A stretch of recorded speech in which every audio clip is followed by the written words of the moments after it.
use the car for the purposes of armed robbery.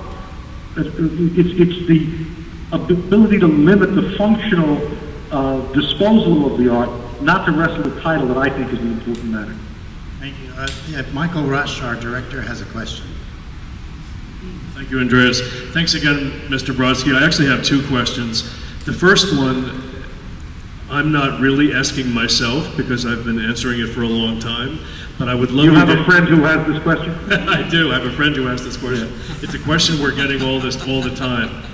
What's the problem with selling one darn artwork from a collection? If we can get a lot of money, like $50 million for selling one artwork, what's the big deal? Why can't we do it? Would you accept a law then that says you can sell one but not two? Or two but not eight? Or 8 but not 16? What is the standard you propose? I just really want to sell one. One that's worth a lot of money.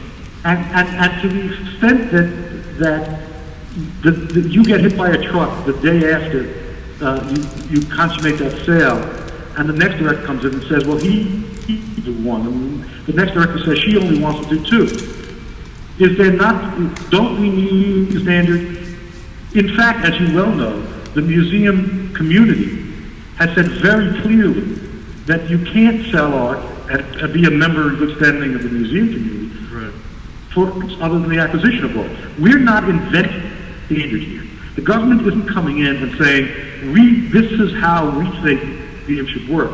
What we're saying is, we're enforcing on the museum community the same standards they adopted in good times we think they ought to live by in times that are difficult, which is really the only time you need standards.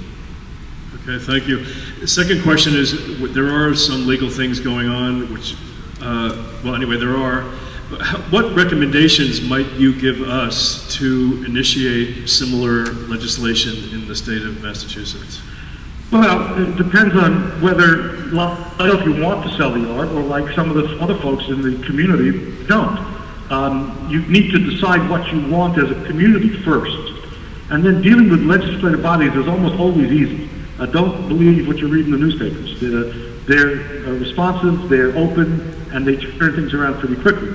On the assumption that you agreed on what the legal structure ought to look like, you should approach the chairman of the committee of jurisdiction on these matters in the House and Senate and work with them.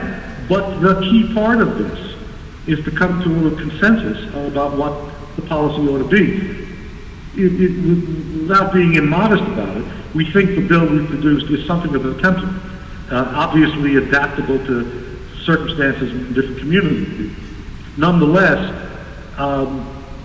you should decide what your policy is, your collections policy. You should live by the standards you've always said you want to live by, and the artwork should stay available. That's the goal I would set for my alma mater as well as the state, but people are more than entitled to disagree. Thank you very much. Richard, can I say Richard? Oh, Your Excellency. Yes, I just interim question. Sure. I'm not that aware myself of all the ins and outs of the legal situation, but what I sense is that international law is actually in some way more developed on this very issue than domestic law. Italy has a law that allows its own citizens to own the art but not to export it. So it places a similar kind of constraint on you still can own it, you just can't send it outside of Italy. And there are other international laws that now pertain, and the UN and UNESCO has developed that legislation. Have you looked at some of that as well in developing your own law in the state of New York? We have, and I wouldn't necessarily say the international laws further developed, but certainly international legal theory is. The variety of ways in which communities deal with this is as infinite as the communities themselves. In America, state governments have the essential power over these kinds of matters. And there, I think